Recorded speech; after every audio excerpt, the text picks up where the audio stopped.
La la la la la la la la la la.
Enigmatic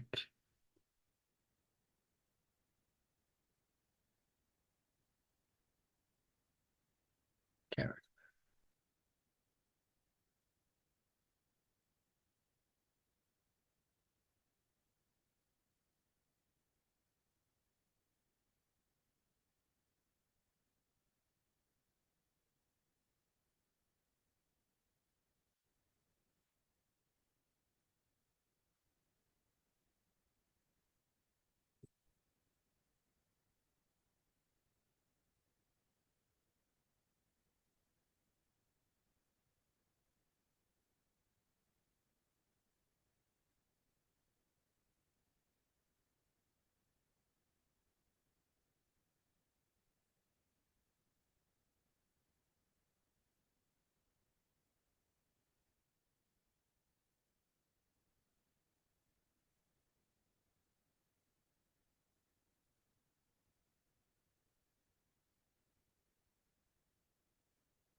Hello, Philip. Can you hear me?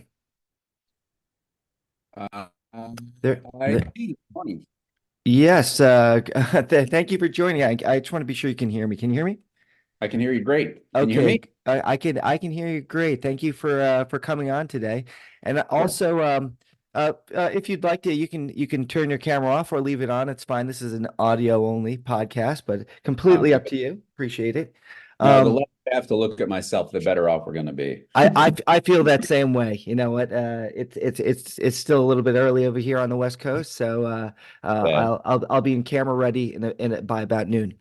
I hope to be camera ready in the next lifetime. I haven't made direct eye contact in the mirror in about 30 years. So Well, Philip, I'm really you happy to have you on here today. I was searching for the leadership style of Julius Caesar, and lo and behold, would you know, someone wrote a book about that. I did. Yes. So, hey, we'll get right into this here. It's great to have you on. For the listeners, can you tell us a little bit about yourself and how you got interested in this ancient history? Sure. So Philip Barlag, uh, I would say history has been a hobby of mine for a long time. I find that I gravitated towards history books as I work my way through this and that. The ones that always stuck out the most in my imagination were some of the great histories about interesting people and events. And over time, I sort of slowly drifted more and more towards ancient history. I think the culmination of, or the real accelerant, if you will, for my love of Roman history was visiting Rome, which I did for the first time with my wife shortly after we got married. And I mean, we were so broke. We stayed in this hotel. We thought we were big time because it had its own bathroom. And we got there, and the bathroom's about the size of a phone booth. So if you wanted to, you could sit on the toilet, use the sink to brush your teeth, and take a shower all at the same time and not move because how big the place was. But I was just enthralled. I mean, the moment we came out of that train station, and I just breathed the air, and I don't know, there's just something magical about that city, and it captured my imagination. So I started reading, and the more I the more I read, the more it brought me deeper and deeper to Caesar, and I just find him to be, of all of the Romans, he's just the most interesting one to me. So I started reading a lot about him, and I started writing about him, and that's what got me where I am. And now you aren't a historian by trade or anything. What is your actual profession? What do you do? Um, So I work for an online education company. I also do actually teach history as an adjunct instructor at a local college. And then actually, as of yesterday, I graduated with a master's degree in history. I Wow, figured that I congratulations. was, thank you. I've been working on it kind of nights and weekends for about the past 4 years. I did an MBA about 10 years ago. I decided I didn't hate myself enough, so I should make myself even more miserable. But I've been chipping away at that for quite some time. So, I do a little bit of this and a little bit of that. Uh, I like the premise of learning something new. I try to apply it in as many different ways as I can. So, uh, it's a fascinating world. Try not to get too caught up in any one thing and just keep moving. That's fantastic. And you were actually involved in also conversations, connecting conversations of C-level executives, right?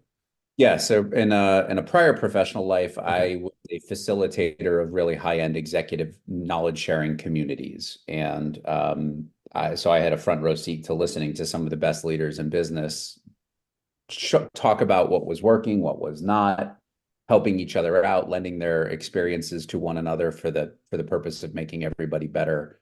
And so I was very privileged to be able to listen to some of the best contemporary leaders really reveal themselves in a true vulnerable state. It's quite beautiful. And so kind of combining a love of ancient history and a front row seat to modern leadership discussions brought me to the theme and subject of this particular book. In fact, when I first wrote it, I wrote a much more broad sweep of Roman history. And the manuscript was titled "The Road to Triumph: Ancient Rome on Modern Leadership." And then the publisher very rightly suggested that that was too broad and we should pick one person and narrow deeply on it. But I do love the mashup between old and new. And, as the adage goes, there's nothing new under the sun. And I think a lot of the techniques that leaders in ancient Rome used just still have a lot of relevance. And I was fortunate enough to see that borne out by being able to listen in on the conversations that I did. So enormously privileged. I like to say I've made a career out of being the only person who doesn't belong in every room I'm in. So it's like quite Well, spoiled in that I sense. I've got to say, listening into conversations between the elites, it sounds very Illuminati, but No, no, no, not at all. but you Not at developed all. you developed Not at a great knowledge from this, and it's fitting that you're able to see it in action in present day and be able to apply that how that would still correlate to ancient history, and because you talk about that really people haven't changed. So the governing style of a Julius Caesar, a leader of that time, really can still show us how to govern today. Yeah, I mean, yes. And by the way, on the Illuminati comment, I've spent a lot of time involved in local government and local community affairs, and I would tell you that the much more dark, existentially terrifying set of um, social engineering, pulling the puppet strings, occurs in local government, not in the corporate world. At least that was my experience. I'm a lot more terrified of a local county commissioner than I am a C-suite executive of a large corporation. But anyway, Yes, yeah, that definitely sounds scarier. But yeah. So uh, I would say with Caesar, with his style, um, the best leaders are those who can unlock within someone the intrinsic desire for that person to align their agenda to the leader's agenda. If I put you know, well, let's use an ancient vernacular. If I put a spear in toward your chest or a sword at your throat, you might do what I want you to do, but you don't want to do it. What's much more what's much more powerful is when you can do the thing I want you to do because you want to do it. And I think that's as true now as it's ever been. And I think that's what made Caesar so extraordinary is he had this unique ability to lead in such a way that people felt like they wanted to do the thing that he wanted them to do. There was a much less extrinsic force-based coercion and much more of an intrinsic power that he was able to cultivate both in the individual and at a grand scale in a way that is quite admirable. And the premise of my book is that it's worth learning from. and now let's talk about, it's only fitting we're, approaching on the Ides of March here to talk about Caesar. And let's talk about his kind of his background, because honestly, when I read your book, it really did flip my idea of who Caesar was. Because, he was a dictator, but this, obviously is a different connotation now. But in reality, he was a man of the people. And you talk about this. Can you tell us about this? Can you tell us a little bit about Caesar's background, his personality?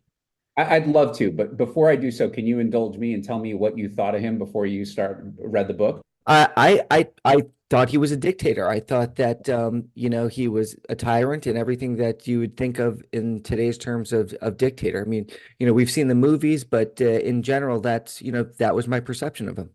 Right. And that he was brutal and oppressive Exactly. and right, exactly. So the thing about Caesar is like to understand him, um, and actually I'm going to move because all of a sudden there's a ton of background noise. So hopefully you have the ability to cut this out. And if not, my apologies to your listeners. You have to listen to this real-time narration of me changing locations. It's all Um, good. hopefully you can still hear me okay. I I'm can in hear a you. Yeah. slightly quieter, better sound place. Um, so there's a couple things to understand about Roman society to help you understand a bit more about Caesar and his life and his career. The first of which is that it was an extremely rigid society with elite oligarchs on the top, merchant and middle class folks in the middle, and then the everyone else below. And at the very top of that oligarchy was the patrician order. These were the people who dated their family's lineage to the mythic founding of the city in 753 BCE, which is a totally made up number, by the way, but it was the best guess that anyone could come up with. And so it's what everybody went with. And so if you were of this patrician status, you generally were raised to see yourself as coming from centuries of accumulated betterment. You are better than the other people, and you have been forever, and you will be forever.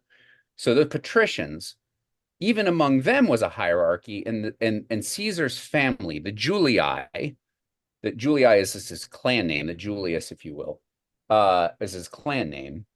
Uh, they trace their lineage to the goddess Venus. This was they literally thought that they were semi-divine because they came from this goddess, and they were there at the presence of Rome, etc. And so imagine 7 centuries of accumulated belief in your innate superiority to everyone else.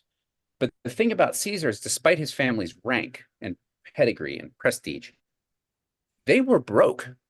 And he grew up in a neighborhood of Rome called the Suburra. We might euphemistically call it the slums today. So he would accompany his father, who would walk down to the forum and attend public business every morning. And every day he walked through the Suburra, and he met the everyday citizen. He met the prostitutes. He met the hustlers and the con men. And he met everyone across the spectrum of the lower end of the social order in Rome. And he came to understand their essential humanity in a way that perhaps other people from that patrician order who came from money and lived in giant palaces. Incidentally, the word palace comes from the Palatine Hill, the fashionable neighborhood, where all the expensive houses were built in ancient Rome. And so that relationship, that day-to-day interaction, that engagement helped him see the complexities of the people in that social order. And he formed a much more genuine bond with that aspect of Roman society than a lot of his other contemporaries. And so he was a populist in the very truest sense, which is he derived a lot of his political power from his relationship, not with the other elite power brokers in the Senate. Of course, he cultivated those relationships too, but also, and much to the disdain of his contemporaries, a much broader base of support that also included the people that he actually cared about as well, which was the everyday citizens. So that was very instrumental in understanding his leadership style, was to understand his background, this class structure of Rome, the fact that many of his contemporaries saw him as a traitor to his class because he actually took the time to engage with people who had no status, money, prestige, pedigree, etc. But there were a lot more of them.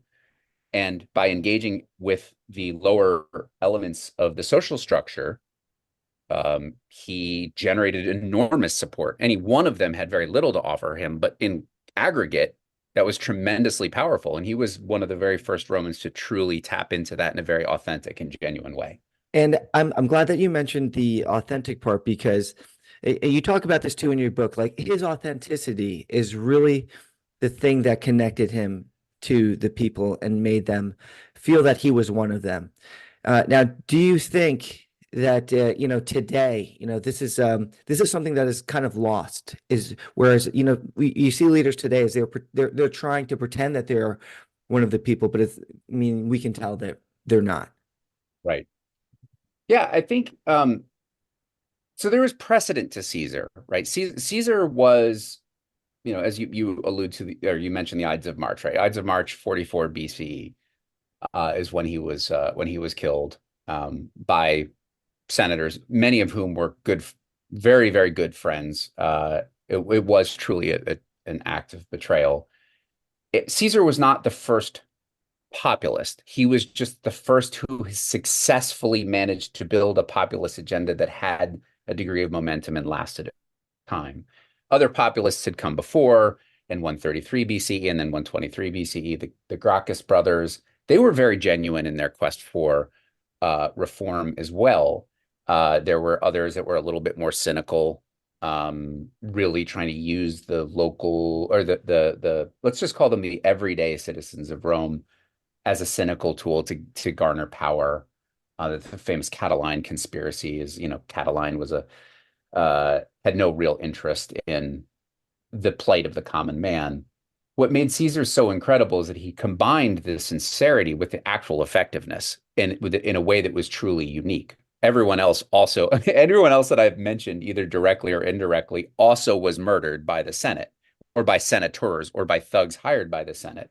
The Senate had been brutally cracking down for a century on any attempts to reform, And any attempt to uh, open up any measure of opportunity to anyone else other than the Senate. In fact, in my most recent book, which is called Evil Roman Emperors, it's my attempt to diagnose the worst leaders in Roman history as sort of the counterpoint in a lot of ways to this particular book. And I actually dedicate a chapter to the Senate, uh, which did some incredible things in its tenure, but also perpetrated some of the greatest acts of mass political violence in Roman history because they were brutal in their suppression of any attempts at reform. What makes Caesar so extraordinary is not that he ended up where everyone else did, which is butchered by the Senate, but that in a lot of ways, it took them so long to find a way to do it.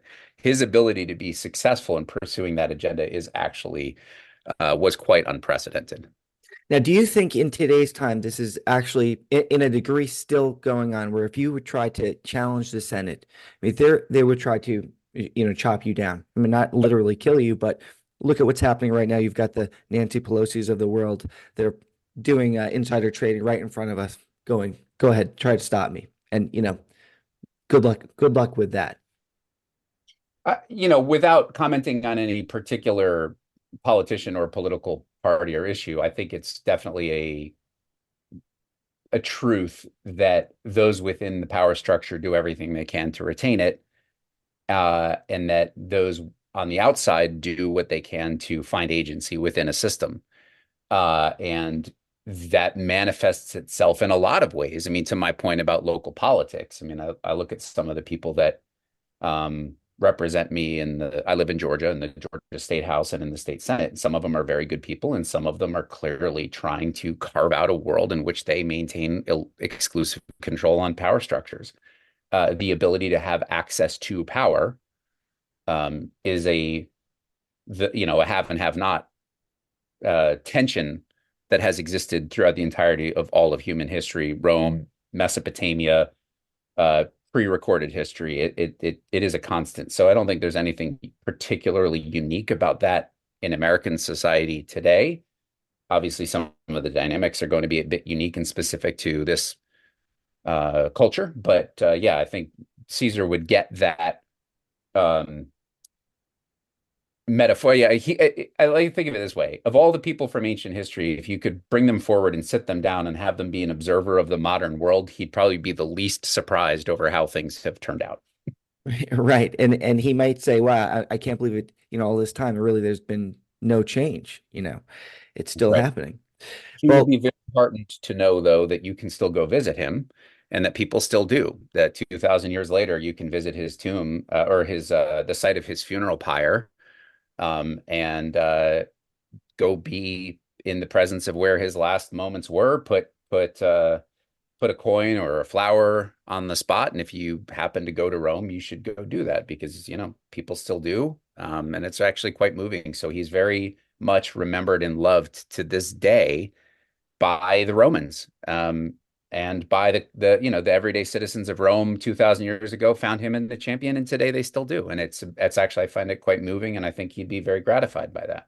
yeah, it definitely is very inspiring. And I'd like if we can try to maybe break down a little bit about, how he was so charming, how he was so charismatic. Would you say he would be like, would a Bill Clinton be the most similar in recent history that we can kind of attribute those same traits as ladies' man, charming, flamboyant? Yeah. Gosh, I don't. I struggle to find a specific contemporary that I look at and be like, okay, this is you can find echoes of Caesar in him, but that's because part of that is just my own vanity of wanting to think that he is so utterly unique. So Caesar, you're right. He was inveterately charming. He was remarkably effective in one-on-one conversations at convincing people to see things through uh, his eyes. There's a great anecdote where early in the Civil War between himself and Pompey, his former son-in-law, even Pompey was older, but his former son-in-law, Pompey had married Caesar's only daughter, Julia. Julia died. Their relationship shattered, and eventually they became the two capstones of the Civil War, started by Caesar famously crossing the Rubicon. And at one point, Pompey is behind city walls, trying to move all of his forces to the east. Um, and Caesar rushes down and more or less begs for the chance to just sit down. If I can just sit down, we could just talk. We could figure all of this out. Just you and me. Let's figure this out. And Pompey refused. And a lot of the ancient sources suggest the reason that Pompey refused is because he knew he wouldn't be able to resist Caesar's charms. He was a remarkably convincing human being, remarkably. His troops loved him. His political followers loved him. The other people that he actually engaged with one-on-one loved him.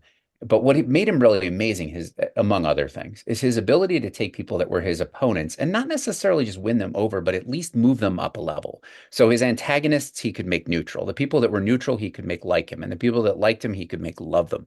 And he never deliberately tried to always win everybody over all the way to the nth degree. He just tried to nudge you just a little bit more, a little bit more, a little bit more. And he had the ability to grant favors and to do kindnesses for people and to just deploy just enough charm to get you to move just a little bit. And once you started moving a little bit, he could get you move a lot. And so he didn't want to be universally loved by everyone all the time. He just wanted to be liked just a little bit more one on one every single time. And I think it was quite a remarkable approach, get everybody to like you a little more than they do is And right. And you talk about how his ability to communicate like the common person yes. was extraordinary. Can you talk about that? Could you write about that a bit? Sure. And actually it gives the second half of an answer to a question you asked previously, which is how did I start on all of this in the first place? I'll give you an anecdote about his life and his career that I find to be so utterly captivating. So during one of the civil wars, his troops are in revolt, they're in mutiny. He'd left them in charge of Mark Antony. Antony did not have the same grace and charm that Caesar did. A couple of the officers were murdered by their troops. They're in total mutiny. They don't want to march anymore. They want their back pay. They want to be discharged. They want all the things that Caesar had been promising them. He gets wind of this. He rushes to be in front of his troops. He marches to the top of a speaker's dais. He's unarmed. He's unaccompanied by bodyguards. He stands in front of this riotous mob of the most deadly enemy, the most deadly army that exists in the ancient world at that particular time. He waits for them to fall silent. He utters one word. He lets the gravity of it sink in. And then the resolve and of the rebellion, excuse me, utterly shatters. And I wanted to understand how could someone flip a mutinous army with the power of one word? And the answer, again, I mentioned Rome's class structure, but he deliberately cut around that when engaging with people, including his troops. So he would march with his soldiers and he would eat in the common mess and he would share in their hardships and he would share in their labors. And very consciously, he called his fellow troops comrade, which was a way of tying him to them despite the massive gulf between them in terms of their social structure. Caesar is at the very top. Your average Roman citizen soldier is in the army because they're too poor to do anything else, and they want to try to use this as a jumpstone to get a career. So the lowest rung on the social order and the highest rung of the social order, and together he's saying comrade. He's putting his arm around his troops. He's saying, "I love you. I care about you." And they loved him for it. No one else from the oligarchy cared that much to say, "We are brothers in arms." And so when he stood in front of those troops and he looked at them, the word that he said was citizens. He was deliberately withholding the word that tied them together and deliberately evoking the class structure. He was saying, "You have rejected the love that I have given you, the common cause that I have given you. And for that, I am now reminding you that I am your social better." And the thought of losing their privileged status and this relationship with Caesar that he had worked for so long to cultivate, he finally deployed that accumulated relationship capital, and he did it with the use of one word by flipping from calling them comrade to calling them citizen. And that's what he let wait. It was nuanced, it was subtle, And that's why he had to wait and let the gravity of it sink in. And the murmurs of, oh my God, what just happened slowly rippled through until the troops begged to be forgiven. They begged to be punished. They begged to be decimated. The process by which the troops would be grown into groups of 10, the one who drew the short straw would be beaten to death by the other nine. They begged for that punishment. Please do anything. Just be our comrade again. And when that mood flipped, he made all the same promises. We're going to get you. We're going to need to one more victory, and then you'll get your land, you'll get your troops, you'll get your pay, you'll get your discharge, you'll get this, you'll get that. And he made good on all of it. But that ability to be extremely withholding of the judicious in the use of the relationship capital and only use it when he really needed it showed a level of forethought and discipline that is really quite enviable. So anyway, I wanted to understand how he could have done that. And so that anecdote opens the book, and it also tries to answer the question of why am I so endlessly fascinated? One word to end a mutiny is pretty impressive. It's pretty amazing. And hey, we're still studying it now, thousands of years later, and we could see, the leaders of today pull from his personality and try to emulate what did work. Now, let's think about who inspired Caesar. Do you think a lot of this was because he did have a love for Alexander the Great? He did study him. A lot of the things he did, it seems this is something that Alexander would do, or is this something that really just came natural to him? How much of it was planned versus how much of it was just in him? Uh, it, I'd say it's probably in equal measure. All, excuse me, all of the greats or the titans of antiquity, all of them compared themselves to Alexander, but they also really drew very heavily on the archetypes from the Iliad and the Odyssey. Those texts, which of course then informed Alexander, which then informed the rest of the ancient world, um, were deeply ingrained in the psyche of any elite, whether they consciously acknowledged it as part of a formation of their own leadership or not. So anything that would have inspired Caesar, the history of the city, the lessons of the greats of Roman history,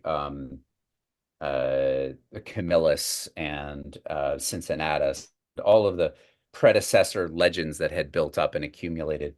The cumulative weight of history, especially the history of great people that have come before, was extremely powerful to the Romans.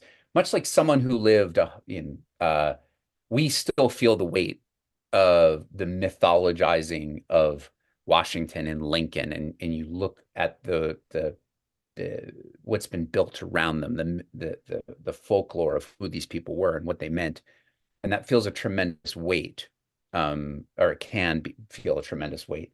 Caesar would have felt the same drive to make good to his ancestors, to improve upon the work of their forefathers. There's a very interesting difference between Greek and Roman society. The Greeks very much tended to look up and see themselves as unworthy of their ancestors. The Romans very much wanted to improve upon and be better than their ancestors and consciously improve the lot of what their fathers had done.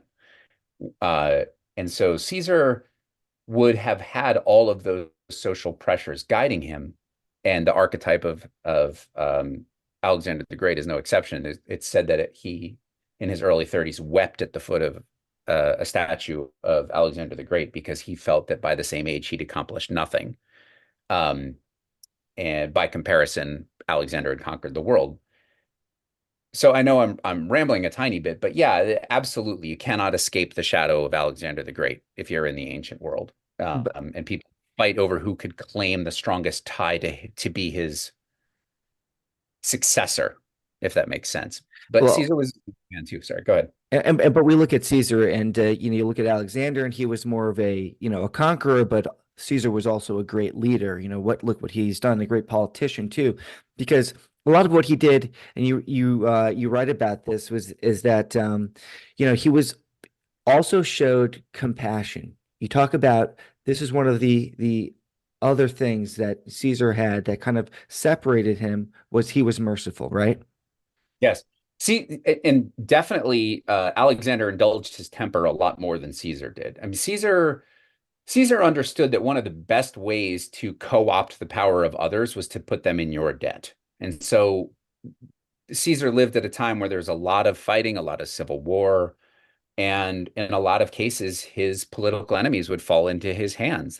His armies would beat their armies, and they would get captured and brought before Caesar. And his go-to move was to forgive them and grant them clemency, and basically say, "Hey, let's all be friends, and you're off the hook this time." And what makes the conspiracy to kill him so interesting is that so many of the people that ended up killing him were people that to whom he had previously granted clemency. Uh, but yes, he understood co-opt the power of others by putting them in your debt. And one of the best way to put someone in your debt is to forgive a transgression.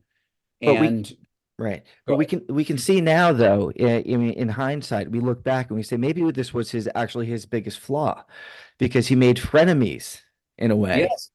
Although, if he had just systematically liquidated his enemies, as everyone else in his era had done, he probably would have been killed a lot sooner. Because people always judge Caesar for having died and having been brutally killed. Um, but his ability to accomplish what he did and navigate through so many of the turbulent waters of the Roman system and to do it for so long is actually more noteworthy than the fact that in the end, some of those people put daggers in him. And so the the accumulated bad will from political violence snowballs and creates conditions of terror. Caesar never unleashed a terror. Had he, it is likely that someone would have resolved to get to him before he got to them and gotten through and killed him much sooner in his political cycle. And so I don't think he should be judged for having been killed. I think he should be lauded for having avoided it for so long, especially in an era of extraordinary political violence. And if you look at all of the people who participated in his assassination, they're all dead within a few years. He was much more effective at pursuing his agenda than they were. All of them died violent deaths. All of them. Not one retired peacefully. And so let's appreciate him for what he accomplished and not judge him for the violence that was perpetrated against him. Yeah, this is very true. I try to think of it as let's look at what of his legacy is still being carried on today and what people are still taking from what he did. And that is one that they are not doing. They're not, your Putin's not pardoning anybody.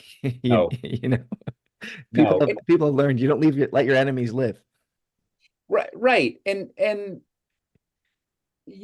I want to make sure I'm clear. I think there is so much that is admirable and learnable, if that's a word, from him. It Yes, doesn't mean that he was an angel. right. He was deeply flawed. He had he did things that shock our modern sensibilities and things that we look back and say that was pretty horrific. Um, ask a Gaul, right, from whom he engaged in a campaign of near genocide. I mean, between 3 and 9 million Gauls killed in his Gallic campaigns. So it's not to say that he is someone that is universally extraordinary as judged by modern standards. He was very much at in alignment with the ethic of his age when, you know, killing foreign enemies, for lack of a better term, was deemed not only accepted, but understood to be how you acted. But, I posed this question to a friend, and I'd be interested to know what other people think too. Is do you judge someone by the norms of their day or by yours? And his response I thought was very important, which is he said, you have to judge people by the norms of their own day. Otherwise, that belies the notion of progress, i.e., there's some future perfect state that we all have to get to without being able to know what it is.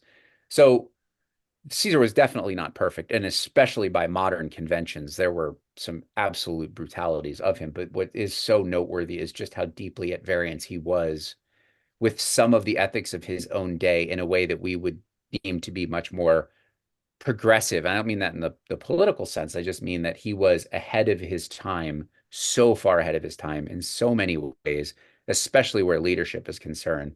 And to me, that's someone that's worth studying. Oh yeah, I mean, and we look at his legacy and really, you could go and when you see a politician, you can say, all right, are they just trying to get elected or are they really being authentic? And where it all sums it up for Caesar is that when he was killed, it was famously announced that he left the public in his will. So Right. everything that he talked about was actually true, and that's his legacy. So can you tell us what happened when after he died? Because a lot of things backfired, right? Yeah. So to him personally, I mean, you're right. Caesar, as so many Romans did, had left his will with the Vestal Virgins, the priestess cult in the priestess cult of Hearth and Home in ancient Rome. You can still visit the ruins of their temple today. And when his will was read out, it contained some pretty shocking provisions, one of which is that he left a big portion of his massive fortune to be divided among the everyday citizens. So every citizen got something from Caesar's estate. And so the people that had killed Caesar tried to sell, hey, we've liberated you from a tyrant. And the reality is they'd liberated themselves from Caesar's, what they deemed to be Caesar's tyranny, but the people that Caesar represented saw that their champion had been removed. So there's big disconnect between the ideology of the oligarchs who committed the assassination and all of the people who loved Caesar and suddenly and saw in him their one true champion. And all of a sudden, the liberators or the assassins, depending on how you want to call them, are saying we've freed you from a tyrant, but oh, by the way, he just gave you 300 sesterces. And so the people rose up in fury. And I mentioned about Caesar's funeral pyre when Caesar was uh given a public funeral, as great people were. No bodies could be interred inside of Rome's city walls, but they would have their funeral inside the city, and then their remains would be brought outside the city for interment, usually through by cremation. So at Caesar's funeral, his stabbed corpse is on top of a funeral pyre, and I believe as Mark Antony is giving, among other people, is giving part of the oration, and he holds up Caesar's toga with all of the bloody spots, and he reminds the people that here is their champion, and look what he did for you. And he whips the crowd up into a frenzy, and they're furious, and their mourning and anger spill over into open revolt and rioting. And so anything that was flammable was broken apart: furniture, benches in the law courts, chairs, etc. Anything that was flammable was broken apart and thrown on top of his funeral pyre. So as Caesar, his corpse is there in the forum, and the whole forum becomes this giant conflagration, and half of it burns down, and that is the spot over which a temple was built, and you can still go visit to this day, is the spot of Caesar's funeral pyre. Now, that's the very narrow question to what happened after he died. The broader question is that another shocker in his will is that he posthumously adopted his great nephew, his sister's daughter's son, Octavian, who then, through time, consolidates all of Caesar's political power and is viewed as the first emperor of Rome. So in Rome's history, you had the monarchy under the kings that was overthrown. Then you had the republic, the period where it was ruled directly by the Senate, and then you have the empire, which is the consolidation of political power into the hand of one person. That emperor eventually comes known historically as Augustus, or revered one. So if you've heard Octavian or Octavianus or Caesar Augustus or Right. Augustus, they're all the same person. And so Caesar really becomes the fulcrum between the old way of doing things, the new way of doing things, the old way of running the government, the new way of running the government, sharing power among people to having it consolidated in one. Caesar was that transition between one and the next. And it was really his successor that no one had ever really heard of, this 19-year-old kid who was the one who ends up completing that process. So, oh, and by the way, systematically tracking down and murdering all of the assassins. Wow. If you were to look back now, I know it's been a few years since wrote this book that we're talking about, and you've had time to, think about Caesar's life. How do you think politicians today could learn from Caesar, and are they missing something from lessons in history, particularly from Caesar? Yes, I mean, for one, just maintain open dialogue with your adversaries. I mean, Caesar would talk to anyone about anything. There is no thought bubble. There was no only reading news dispatches that aligned to your worldview. Modern political sensibilities have ascribed to ancient Rome a two-party system that didn't really exist in its day. The populists and the populares and the optimates, which meant the best men, i.e., if you wanted to, you would call it progressives and conservatives. That didn't really exist then. And Caesar maintained an open dialogue with anyone. He would talk to anyone, he'd sit down with anyone. His bitterest foe, he would seek to find common ground with. So that I think is a lesson that's true for, I would love for politicians today to take to heart, but also that I need to remember in my own day-to-day life. And by the way, I have no interest in politics ever. So I think there's something quite noble and beautiful in that. Um, so that would definitely be at the top of the list of things that people today should learn from Caesar. The other is the genuine nature of the need to include people in power structures. And what Caesar represented was a more thoughtful way of bringing those that did not have into the system and give them agency. And you can either bring in someone into a power structure or you can suffer the consequences of them fighting for their own agency. And Caesar understood it was better to be inclusive than exclusive. And that I think is very important. And I think a lot of the tension that you see in politics, to earlier comments, is the tension between those that have power and those who want access to it. Caesar was very good at softening some of those conflicts through a greater set of inclusion. So that'd be a couple of things that come to mind. Well, it really is amazing how, things don't change and how people don't change either. Human nature is human nature, how you said in the beginning. Well, what's next for you? I know you just put out a book, right? Yep, so since that I've written two more. One is called The History of Rome in 12 Buildings, and it is a architectural based travel guide. So it tries to tell the history of Rome from its founding to the collapse of the Western Empire through 12 buildings that you can find in the city today. And it tells who built them, why they built them. An example, the Colosseum is the most famous building in Rome, probably in the world. If you close your eyes and picture Rome, it's probably what comes to mind.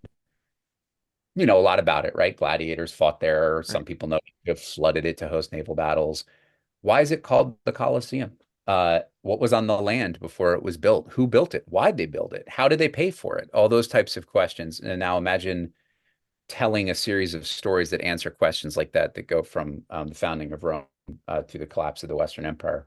Then I've written that book, sorry, Emperors, which I hate the title, by the way. The publisher made me call it that because as the nerd I am, they're not all emperors. Some were kings, and anyway, which I actually think is really interesting. And I'm very excited. The Gladiator 2, the movie that has just filmed shooting, is rumored to be about two brothers, Caracalla and Gaeta, and their rivalry, and they're featured in the book. So some of my guys are going to be back in pop culture.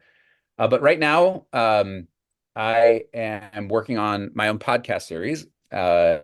It's called The Greats of History. Greats is in air quotes, or in quotes. Sorry, I'm making air quotes, although we can't see me. So greats in quotes, and it's about a chronological treatment of people that have had the epithet of the great. Who were they? What made them great? Why were they considered great? And it starts from the earliest recorded person and comes forward in time from there. Right now, I have 30 episodes written. It's about 200,000 words, so a lot of a lot written. Now I just need to record it, edit it, publish it, do all that stuff, which kind of terrifies me a little bit. But that's Well, what's in the works for me. Well, I can't wait to hear that because I'm a big fan of your book. You know, the one that I've read, this one here on Julius Caesar. I can't wait to read the rest of them. So when people want to contact you, where should they do that? Reach out I to your love, Instagram. love hearing from people. I do. I just it makes me so happy. And anybody is welcome to reach out to me at any time. And my personal email address is just my full name, Philip with two L's, Barlag, Barlag, Philip Barlag at gmail.com. Uh, Awesome.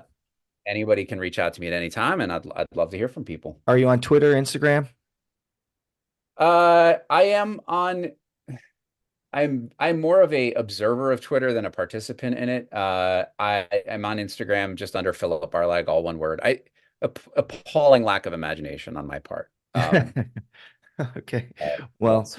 well, we appreciate it. We'll reach out there. We'll make sure we put this in the show notes too. And hey, Philip, thank you so much for joining today and talking to me. Really, really interesting stuff here. So love what you're doing. My pleasure. Thanks for the invite, and would love to talk again sometime in the future. Definitely. All right. Take care. Take care. Bye bye.